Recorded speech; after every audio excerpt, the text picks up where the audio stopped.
Dikatakan di sini bahwa nafsu yang menyebabkan penguasa menjadi budak. Ini nafsu ya. Jadi nafsu itu bisa menjadikan penguasa menjadi budak, dan sabar itu bisa menyebabkan budak itu menjadi raja. Di sini diterangkan bahwa berbahagialah orang yang dapat menjadikan akalnya itu sebagai raja, sedangkan nafsunya itu dijadikan sebagai tawanan. Di akalnya menjadi raja, nafsunya menjadi tawanan. Dia ora gampang bernafsu, ora kemomosan gitu, tenang santai gitu. Ya, ora gumunan gitu ya. Di awal-awal sudah kita sampaikan itu ya. Orang yang senang membaca Al-Quran itu muskinnya ora gumunan gitu ya. Isra gumun lah gitu ya. Celakalah orang yang menjadikan nafsunya sebagai raja, sedangkan akalnya dijadikan tawanan. Bismillahirrahmanirrahim. Assalamualaikum warahmatullahi wabarakatuh. Alhamdulillahirabbil alamin. Alhamdulillahi wa kafa wa usalli wa usallimu ala sayyidina Muhammadinil Mustafa wa ala alihi wa sahbihi ahlil wafa. Asyhadu an la ilaha illallah wahdahu la syarikalah wa asyhadu anna Muhammadan abduhu wa rasuluh la nabiyya wa la rasula ba'dah. Allahumma shalli wa sallim ala nabiyyina Muhammadin wa ala alihi wa sahbihi ajma'in. Amma ba'd. Faya ibadallah wasikum wa nafsi bitaqwallah faqad fazal mu'minuna al-muttaqun haitsu qala tabaraka wa ta'ala fi kitabihil karim. A'udzu billahi minasyaitonir rajim. Ya ayyuhalladzina amanu taqullaha haqqa tuqatih wa la tamutunna illa wa antum muslimun. Wa qala Nabi sallallahu alaihi wasallam, ittaqillaha haitsu ma kunta wa atbi'is sayyi'atal hasanata tamhuha wa khaliqin nasa bi khuluqin hasanin. Shadaqallahul azim wa shadaqa rasuluhul karim. Ibu-ibu jamaah ikhlas, waalaikumsalam warahmatullahi wabarakatuh. Monggo. Ibu-ibu jamaah ikhlas rahimakumullah, yang saya hormati dan insyaallah senantiasa dalam lindungan Allah Subhanahu wa taala. Alhamdulillah, bersyukur kepada Allah pada sore hari ini kita semua masih diberi kesempatan oleh Allah Subhanahu wa taala untuk bersilaturahim, untuk bertawasul haq di tempat ini, dan yang paling penting lagi bersyukur atas nikmat yang diberikan kepada kita, nikmat Islam, nikmat iman, kemudian nikmat sehat dan sempat. Mudah-mudahan aktivitas kita dari pagi hari sampai dengan sore hari ini dicatat oleh Allah Subhanahu wa taala menjadi catatan amal yang baik. Amin ya rabbal alamin. Salawat dan salam adalah kita senantiasa sanjungkan kepada junjungan kita baginda Nabi Muhammad sallallahu alaihi wasallam, keluarganya, sahabatnya, dan orang-orang yang senantiasa menjalankan sunnah-sunnahnya sampai yaumul akhir. Ibu-ibu jamaah rahimakumullah, kita lanjutkan tentang kitab Nashaikhul Ibad, masih di halaman awal gitu ya, masih di 34-35. Kemarin kita membahas tentang kerusakan ya, surat Ar-Rum ayat 4 itu 41. Sana disebutkan tentang daratan. Yang dimaksud itu di dalam ayat itu adalah lisan, dan lautan itu yang dimaksud adalah hati gitu ya. Maka apabila lisannya rusak, maka menangislah manusia karena merasa tersakiti. Assalamualaikum warahmatullahi wabarakatuh. Dan bila hati rusak, maka menangislah para malaikat. Kita lanjutkan tentang nafsu dan sabar. Dua nasihat tentang nafsu dan sabar. Dikatakan di sini bahwa nafsu yang menyebabkan penguasa menjadi budak. Ini nafsu ya. Jadi nafsu itu bisa menjadikan penguasa menjadi budak, dan sabar itu bisa menyebabkan budak itu menjadi raja. Nah, di sini digambarkan terkait dengan cerita Nabi Yusuf dan Zulaikha. Dan Yusuf itu awalnya adalah budak, gitu ya. Zulaikha itu adalah pejabat, penguasa, gitu ya. Jadi karena nafsunya, maka kemudian Zulaikha ini ya seperti budak akhirnya. Dia memperalat Nabi Yusuf alaihissalam untuk memenuhi nafsunya itu. Kemudian karena saking sabarnya Nabi Yusuf, tentu atas izin Allah Subhanahu wa taala, kemudian Yusuf dimuliakan oleh Allah, bisa menjadi penguasa, ya kan, salah satu pejabat gitu.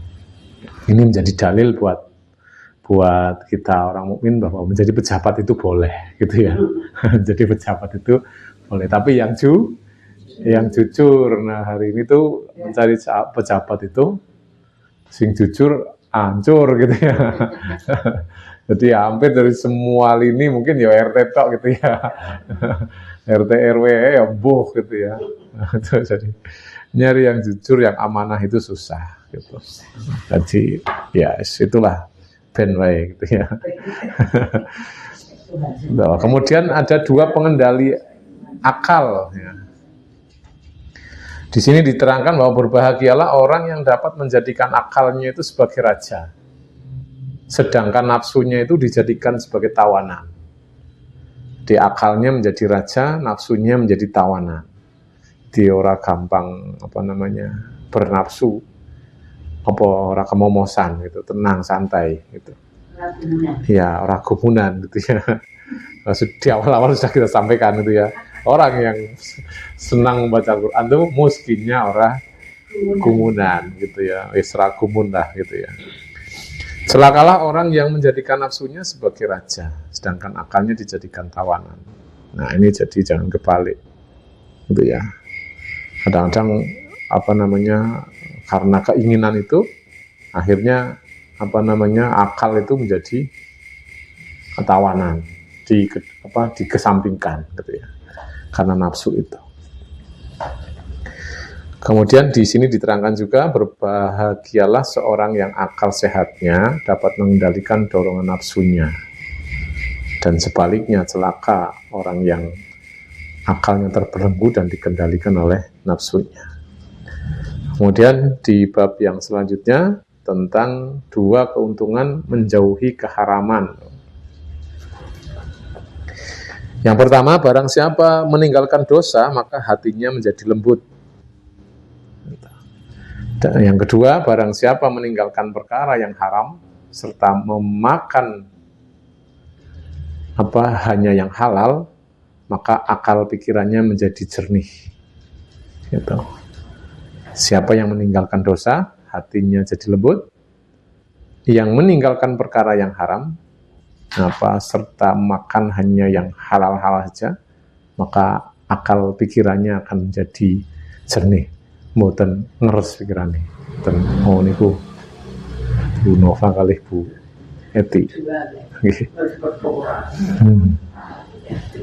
Kemudian dua kesempurnaan akal.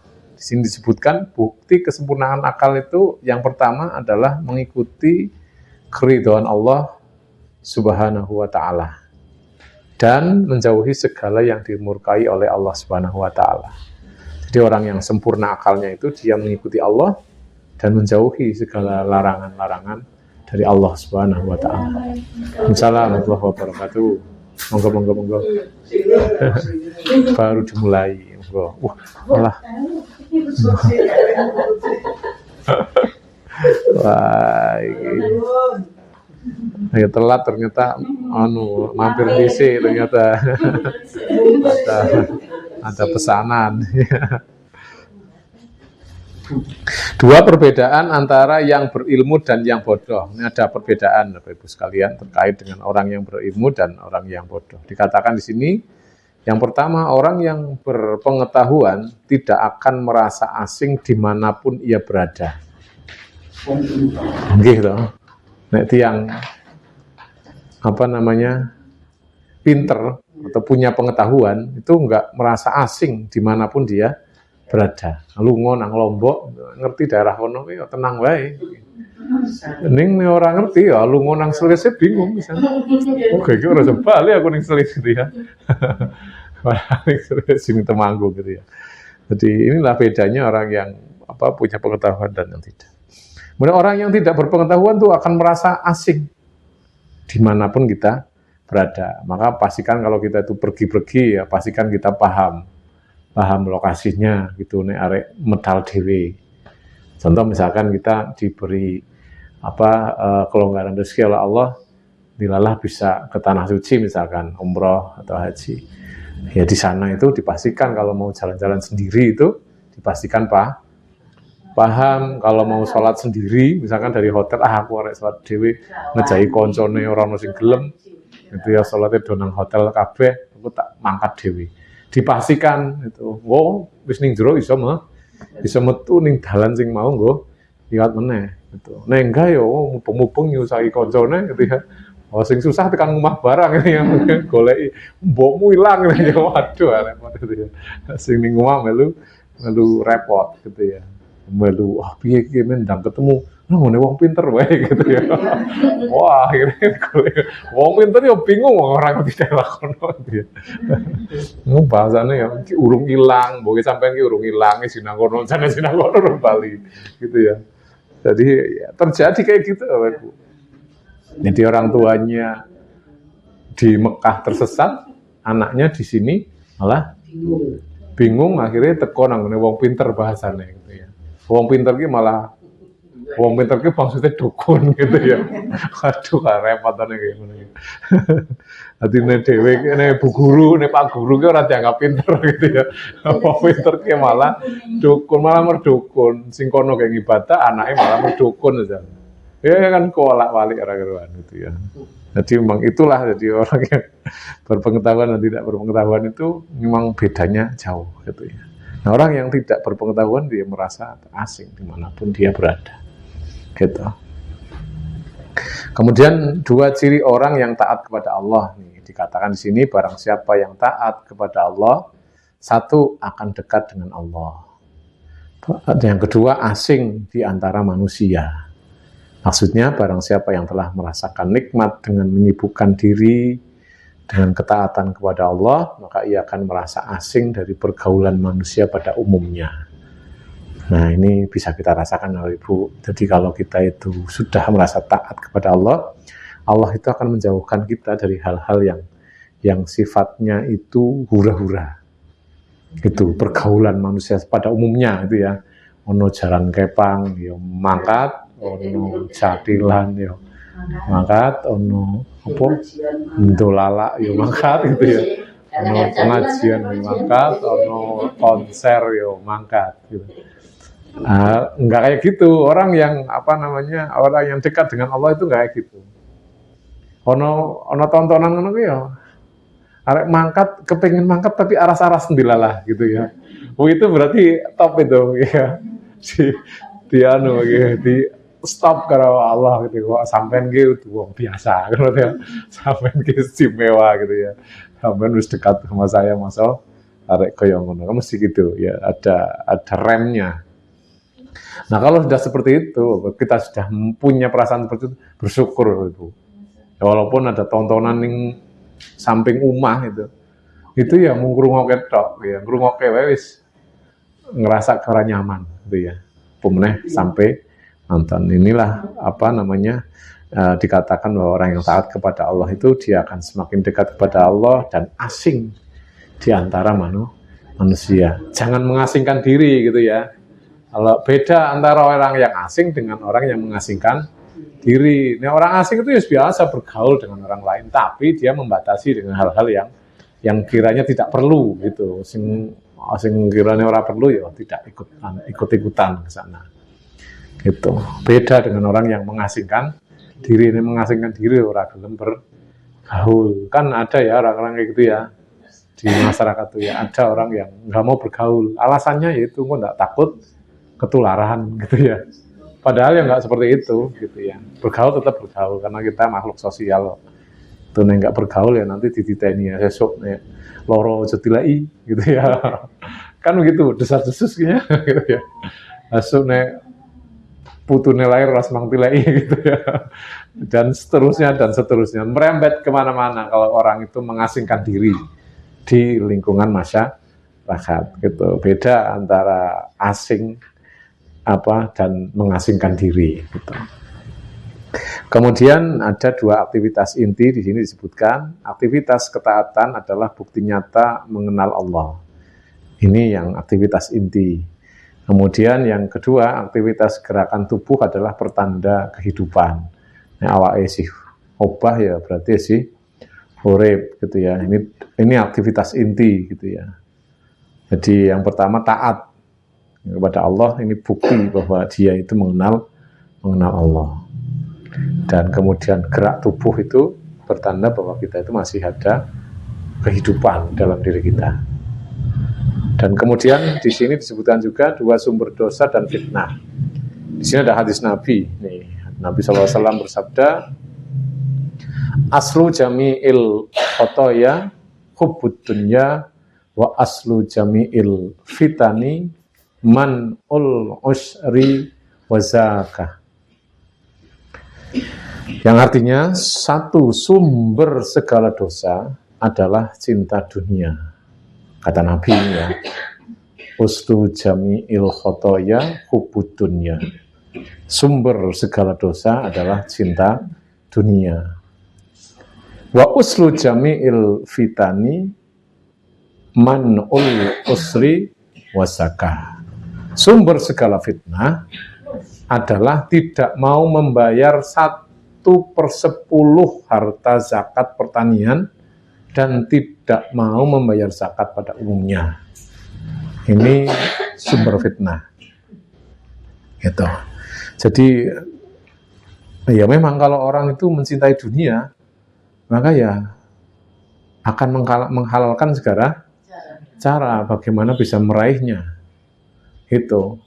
Ki carane nggawe titik MBG. Mosok titik MBG di tengah kuburan gitu ya. Cilacap kan lucu ya, ono sing di tengah gunung, ono sing nang hutan, ono sing ning sawah ayo. Ya KDM ya KDM. KDMP gitu. Oh itu titik-titik iso. Bukannya dapur itu, Bu. Oh. Operasi ya. Sekolah dapur gitu ya, titik-titik itu. Kok iso ning kuburan barang ngono gitu. Oh ini kan saking kemomosannya karo dunia gitu ya. Itu saking cintanya dengan dunia, melihat uang banyak gitu ya. Wis kok gawe titik wae ngene kok duite ngucur sedina 6 juta. Gitu kan. Sedih repot itu. Nggih. Saking semangate gawe gedung madepe sawah, padahal ngarep mburine dalan raya. Kok bisa diwalik madep sawah? Viral kan di Pati itu. Pak Alexander kan tenggur Pak. Niku mungkin berikut dibukai. Ngoten ke lapangan ngoten nggih. Boten digo tempat wisata lho. Oh. Ari kok ajenge tebu e Bu, kebon tebu ajenge. Lagi jadi ya kayak gitulah. Oh itu saking apa nih ya cinta dunia masih kayak gitu. Jadi kita tuh jadi susah hari ini gitu ya. Lucu gitu ya kalau kita membaca media itu orangnya ya kepengin ngekek karo gemes gitu gitu. Jadi aneh pokoknya. Nah kemudian yang kedua, sumber segala fitnah itu orang yang tidak mau membayar zakat 1/10. Zakat pertanian itu 1/10 gitu ya. Kemudian membayar zakat lah pada umumnya. Kalau ibu-ibu sekalian sudah memenuhi nisab hartanya ya dizakati. Syukur yang punya pendapatan setiap bulan itu sudah langsung potong zakat supaya aman gitu ya. Jadi kenapa harus nunggu nisab tidak kesuwen? Seumur hidup orang melaksanakan rukun Islam nanti gitu ya.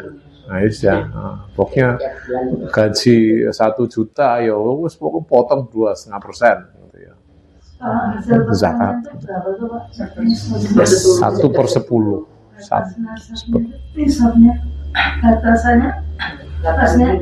Batasannya itu 8 kintal kalau tidak salah ya. Juga sama bagian mana, Mbak? Ya nanti ada itu tuh tanda hudan apa irigasi gitu, nanti ada hitungannya jelimet itu Bu, yang pertanyaan itu. Iya. Pokoknya setiap panen itu sekiranya panennya itu kalau masih untung ya, dihitung-hitung atau pakpuk gitu ya, rapopo lah, yang penting mudah dizakati saja gitu ya. Karena nanti biar berkah gitu ya, biar berkah itu tadi. Karena zakat itu kan untuk membersihkan gitu ya, membersihkan harta yang kita dapatkan rezeki dari Allah Subhanahu Wa Taala. Itu. Kemudian 2, pengakuan kelemahan diri. Dikatakan di sini orang yang selalu mengakui kelemahan dirinya dalam ketaatan adalah terpuji. Dan mengakui kelemahan diri dalam beramal adalah tanda diterimanya amal. Mengakui kelemahan dirinya. Artinya tidak sombong gitu ya. Jadi merasa dirinya tuh lemah, raiso gitu. Ini biasanya terjadi pada orang-orang, pada para pencari ilmu biasanya. Semakin sering kita ngaji, semakin kita banyak mendapatkan ilmu itu, semakin merasa bodoh. Oh, ternyata aku urung ngerti iki, ternyata urung ngerti iki gitu ya. Nah, itu baik gitu. Orang yang merasa dirinya lemah itu terpuji sebenarnya. Jadi bukan kemudian menonjolkan diri. Justru malah kalau ada orang yang merasa pinter, keminter itu malah jadi sesuai kepleset isin dewe gitu ya. Itu mending ngaku ora tapi nek dikon iso gitu ya. Ngaku sampean wae, tapi nek sampean wae ora gelem, kono ora gelem, kene maju iso gitu maksudnya. Maksudnya kemudian bener-bener ora iso gitu ya. Wis ngaku ora iso cen-cen ora iso tenan tapi bangetan gitu ya. Mereka wis pasrah bongkoan berarti ning gitu ya. Ya. Sudah 4:30 nggih, sebentar lagi. Ibu, ini saya bacakan satu lagi nih. Biar nanti enggak rampung. 2 perbuatan tercela. Tentu dikatakan di sini kufur nikmat adalah perbuatan tercela. Tidak bersyukur dengan nikmat yang Allah berikan kepada kita. Bersyukurnya itu ketika dengan nikmat harta tok. Nek oleh duit, oleh berkat agak seneng. Alhamdulillah. Tapi nek ora ono duit, ora ono berkat, mumet tahunnya gitu ya. Tidak merasa bahwa sehat itu adalah rezeki. Gitu, mata kita bisa melihat, hidungnya bisa mencium, telinga masih bisa mendengar. Itu adalah nikmat. Belum lagi jantung yang masih memompa darah kita. Itu nikmat yang luar biasa itu pokoknya. Nah itu jadi makanya dikatakan kufur nikmat itu adalah perbuatan yang sangat tercela. Kemudian menemani orang yang mensewu nih di sini kalimat tolol gitu nih. Menemani orang yang tolol adalah perbuatan sia-sia belaka. Karena Rasulullah SAW bersabda, Isrim al-ahmaqo. Putuskanlah persahabatan dengan orang tolol. Itu di sini disebutkan ini hadisnya Tabrani gitu ya. Orang wong tolol ngapain kita konconi. Jadi putus saja gitu. Persahabatan dengan orang yang tolol. Nah, maksudnya di sini jangan berteman dengan orang tolol itu karena dikhawatirkan akan menularkan ketololannya kepada kita. Karena kita berteman dengan wong sing ngantukan, melu ngantuk kok. Jajal kaya ngene iki ana sing lah sampinge melu. Lha. Bueti kok angop ya, mesti Bu Basudari mesti melu kok suwe-suwe mesti gitu ya. Aku yo iso gitu ya. Maksudnya ngono kuwi kode gitu ya. Sudah terjadi. Itu emang iya gitu ya. Apalagi kalau di sini jelas ya. Kalau orang ngantukan mungkin orang dalile gitu ya. Jangan berteman dengan orang ngantukan itu enggak ada. Jangan orang tolol gitu ya. Kalau nol Iya. Ya, di sini juga disebutkan di dalam hadis Nabi Sallallahu Alaihi Wasallam yang cukup panjang ini, riwayat Tirmidzi. Di sini disebutkan, saya bacakan artinya, ada dua perkara, kata Nabi Sallallahu Alaihi Wasallam, barang siapa memiliki keduanya, maka Allah akan mencatat dia sebagai orang yang bersyukur dan penyabar. Dan barang siapa yang tidak memiliki kedua perkara tersebut, maka Allah tidak mencatatnya sebagai orang yang bersyukur dan tidak pula sebagai penyabar. Yaitu, satu, orang yang dalam urusan agamanya melihat kepada orang yang lebih tinggi daripadanya, lalu ia mengikutinya. Sedangkan dalam urusan dunianya, dia melihat kepada orang yang lebih rendah daripadanya.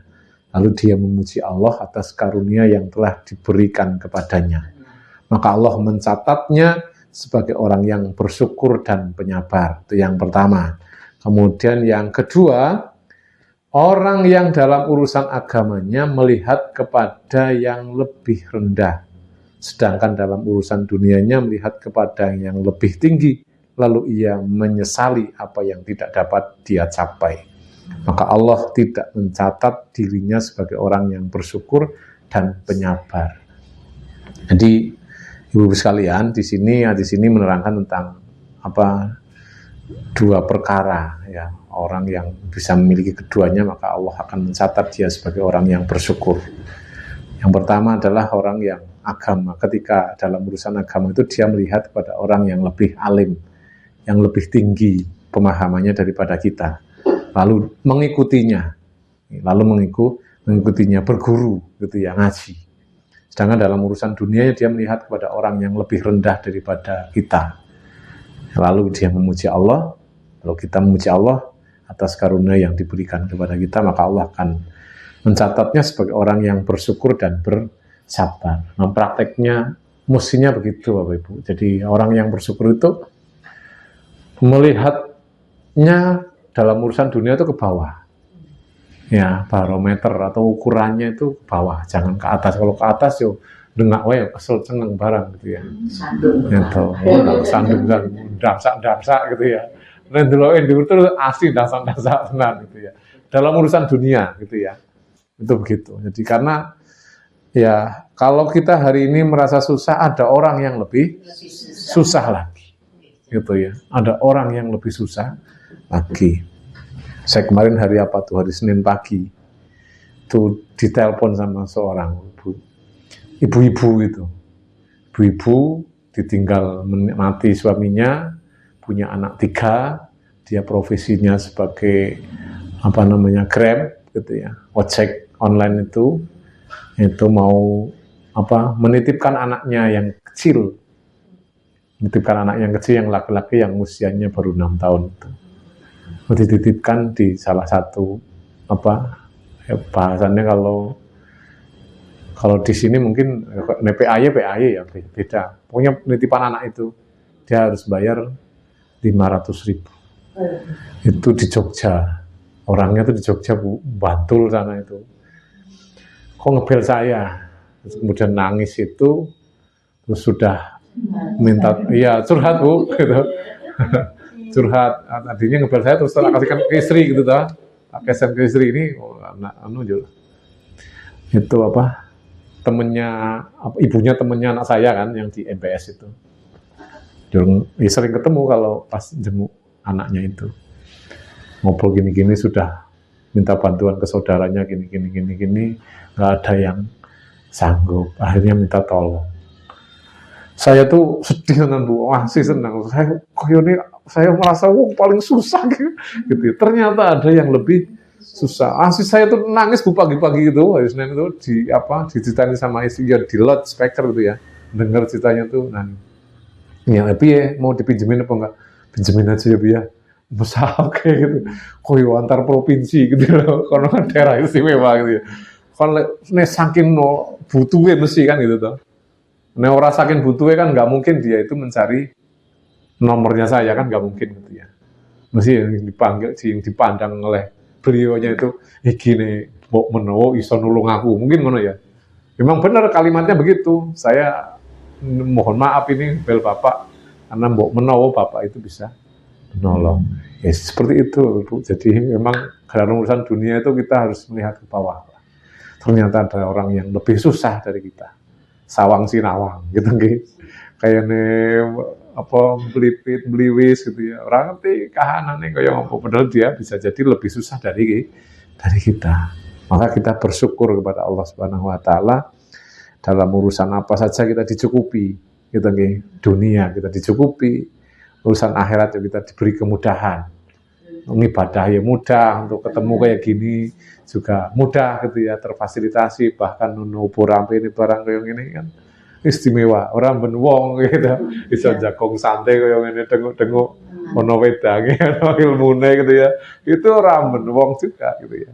Kita bersyukur kepada Allah Subhanahu wa taala. Demikian ibu-ibu sekalian, ini pembacaan kitab Nasihatul Ibad sudah sampai setengah jam lebih. Kita akhiri, kemudian monggo kita sami-sami buka Al-Qur'an kita. Ya. Bab 1 kurang 1 kali pertemuan lagi mungkin ini selesai bab 1.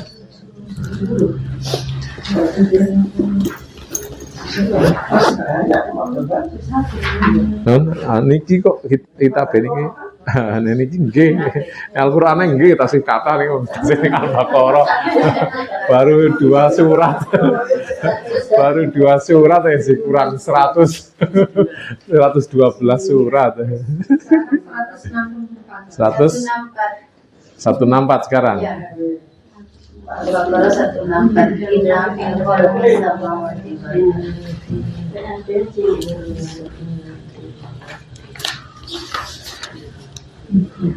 164. Oke, inna fi khalqis samawati wal ardi nggih.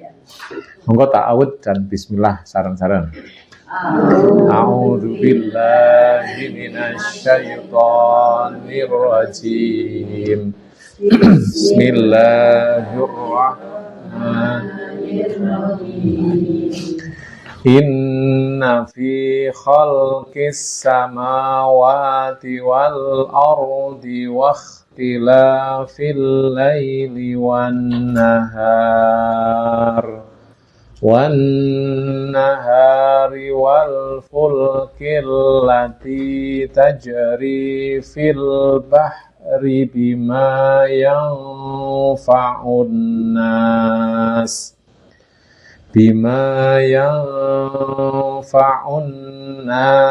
wa ma anzalallahu minas samaa'i mimma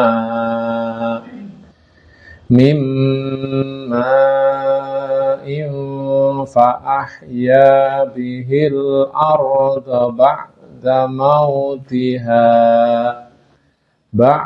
mautiha wa batha fiha min kulli dabbah wa tasrifir riyahi was-sahabil musakhkhari bainas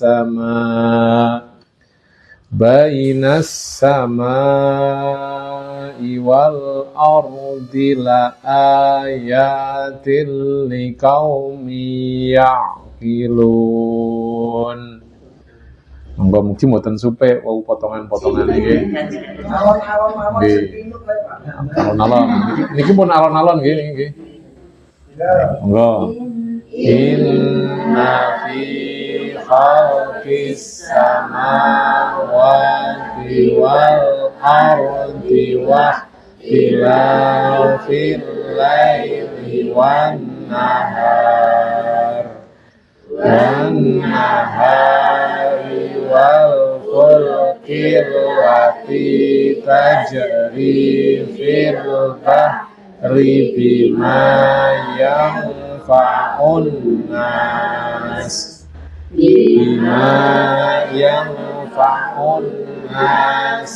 wa ma anzalallahu minas samaa'i mimma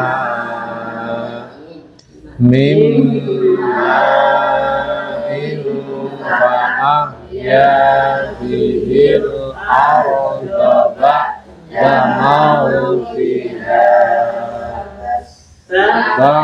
mautiha wa batha fiha min kulli dabbah wa tasrifir riyahi was-sahabil musakhkhari bainas samai wal ardi la ayatin liqaumin ya'qilun. Wa minan nasi man yattakhidhu min dunillahi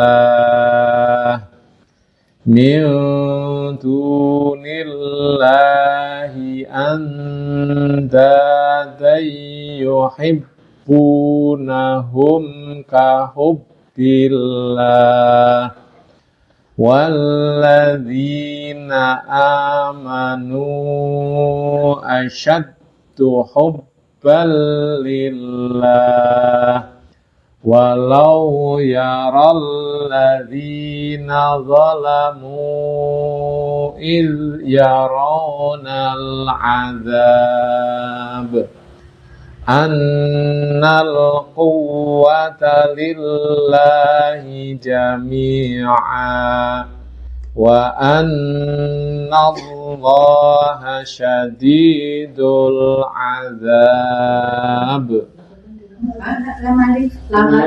Ya, nggak apa-apa. Kalau lagi belajar boleh, gitu ya. Nanti prakteknya, kalau sudah lancar nggak boleh ya. Oke.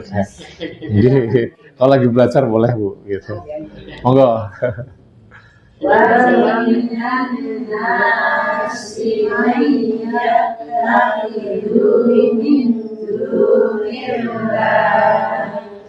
Min dunillahi andadan yuhibbunahum ka hubbillah walladzina amanu ashaddu hubban lillah walau yaral ladzina zalamu iz yaronal azab annal quwwata lillahi jami'a wa annallaha syadidul azab.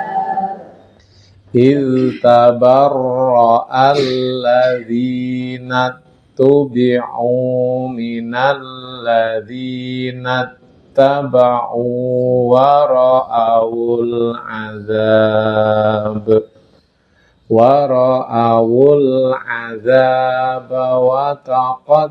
وتقطعت بهم الأسباب.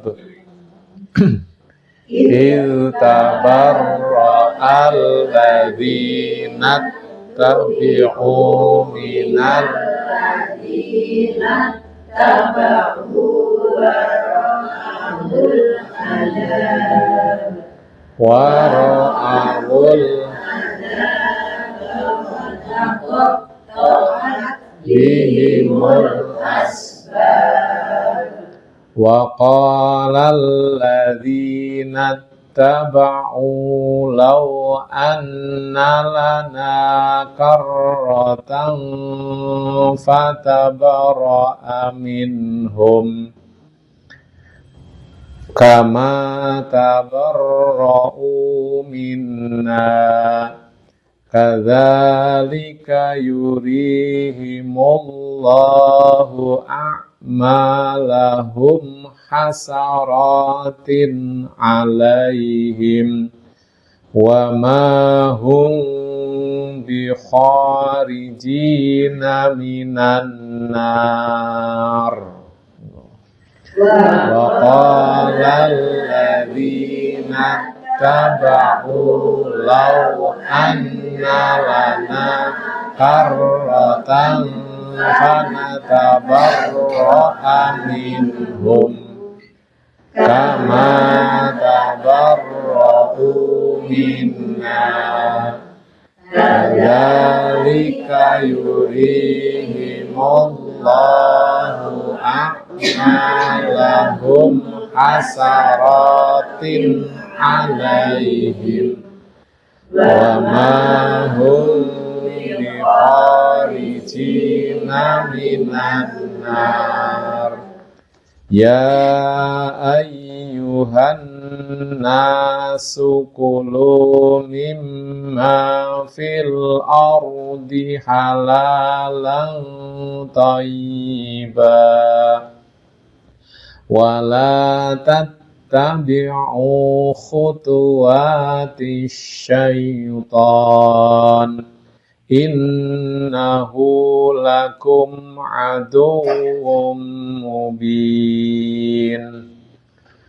Ya ayyuhan nasu kulu mimma fil ardi halalan thayyiba wa la tattabi'u khutuwatis syaitan innahu lakum aduwwum mubin.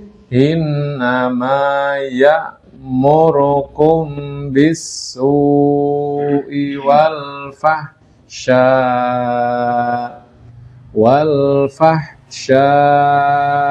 wa an taqulu 'alallahi ma la ta'lamun.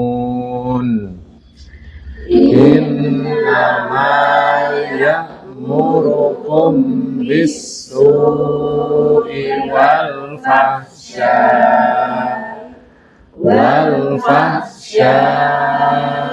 wa an taqulu 'alallahi ma la ta'lamun. Oh.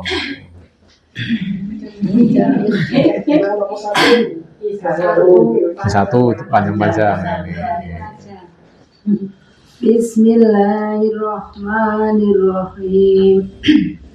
Inna fi khalqis samawati wal ardi wa ikhtilafil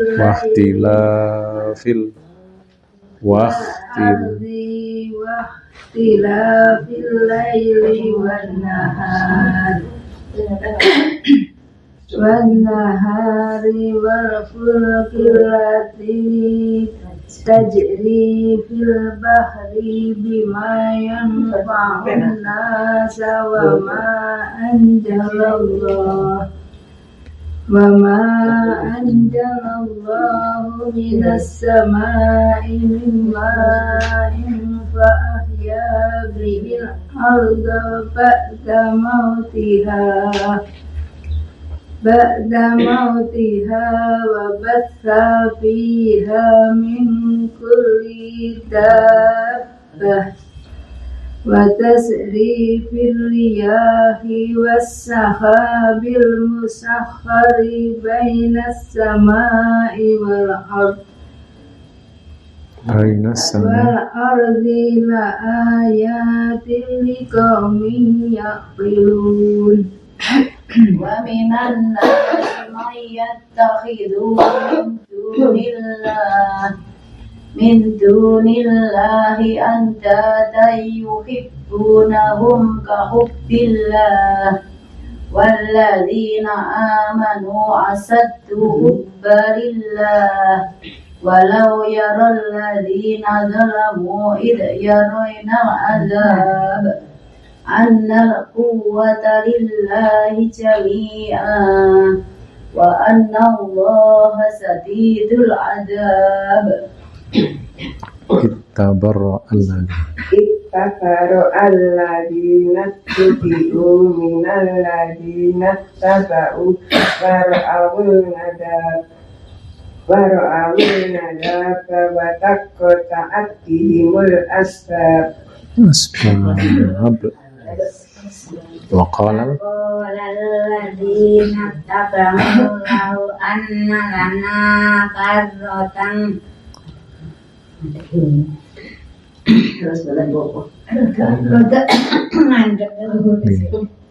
Lau anna karatan lagi. law anna Diulang dari lau anna sakit. hilang Oh, telah anu ical. Saking ngajeng mawon. Nggih. Qala alladziina taba'u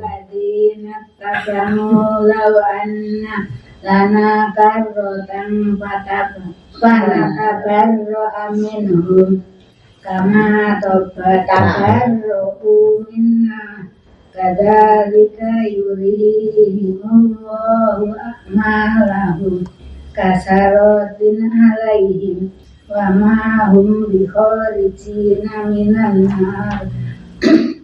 Ya ayyuhan nasu kulu mimma fil ardi halalan thayyiban wa la tattabi'u khutuwatis syaiton innahu lakum aduwwum mubin. Innama ya'murukum bis-su'i wal fahsya'i wa an taqulu 'alallahi ma la ta'lamun. Inna fi khalqis samawati Bismillahirrahmanirrahim. Inna fi khalqis samawati wal ardi wa ikhtilafil laili wan nahari wal fulkil lati tajri fil bahari bima yanfa'un nas bima yanfa'un nas wa ma anzalallahu minas samaa'i mimma fa ahya bihil arda ba'da mautiha wa batha fiha min kulli dabbah wa tashrifir riyahi was-sahabil musakhkhari bainas samaa'i wal ardi la ayatil liqaumin ya'qilun. wa minan nasi man yattakhidhu min dunillahi andadan yuhibbuna ka hubbillah waladina amanu asaddu hubbalillah walau yarul ladina zalamu id yarawna al-adab annal quwwata lillahi jami'an wa anna allaha shadidul adab.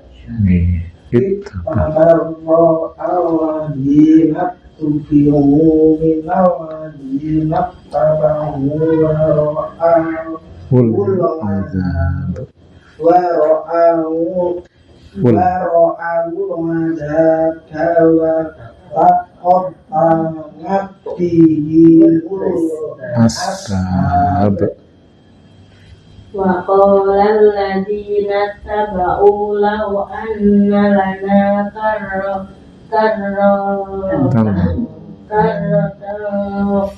fanatabarra minhum kama tabarra'u minna kadzalika yurihimullahu a'malahum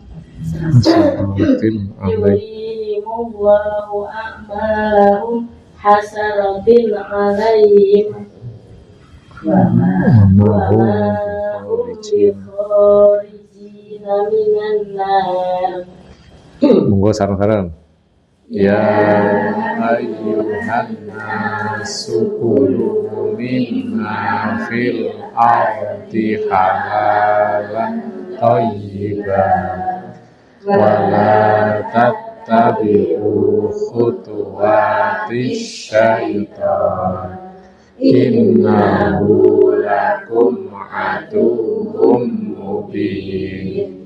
Innama ya'murukum bis-su'i wal fahsya'i wa an taqulu 'ala Allahi ma la ta'lamun. Shadaqallahul adzim. Shadaqallahul adzim. Pas Bapak Ibu, monggo terkait dengan tanda-tanda dalam ayat itu ya. Ya, intinya Bapak Ibu, ketika kita sedang belajar boleh saja.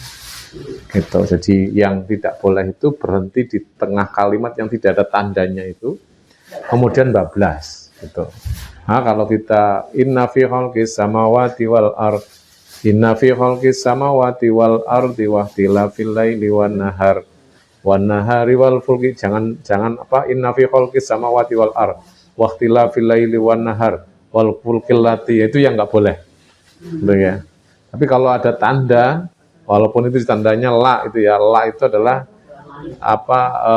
berhenti yang buruk gitu ya. Buruk itu bagi orang yang sudah lancar bacanya. Tapi kalau ada orang yang masih tersengal-sengal, tersendat-sendat, itu boleh berhenti di situ, ya. Jadi buruknya untuk orang yang sudah fasih, gitu ya. Untuk orang yang sudah fasih. Untuk kita yang napasnya masih susah, gitu ya, mengatur napasnya masih susah, itu kalau kita nggak berhenti di situ malah tambah kesusahan, bingung ngarek mandek nanti, gitu ya. Bingung ngarek mandek nanti, makanya berhenti, tidak apa-apa. Nonton nggih? Berhenti terus ulang lagi dari tadi. Iya, nggak apa-apa, boleh gitu, boleh saja. Gitu. Intinya tidak ada dosa di sana. Tanda wakaf itu bukan dosa. Kalau kita misalkan harusnya berhenti, kok nggak berhenti terus-terus, itu nggak berdosa. Hanya itu masuk pada adab, gitu. Iya, orang ya kayak orang jalan misalkan aku mak bing wae, ora apa-apa. Tapi kan adabnya ora luwes, kalau kayak begitu. Jadi tidak mengandung dosa. Yang berdosa itu ketika kita itu mengucapkan hurufnya itu salah, nah itu bahaya.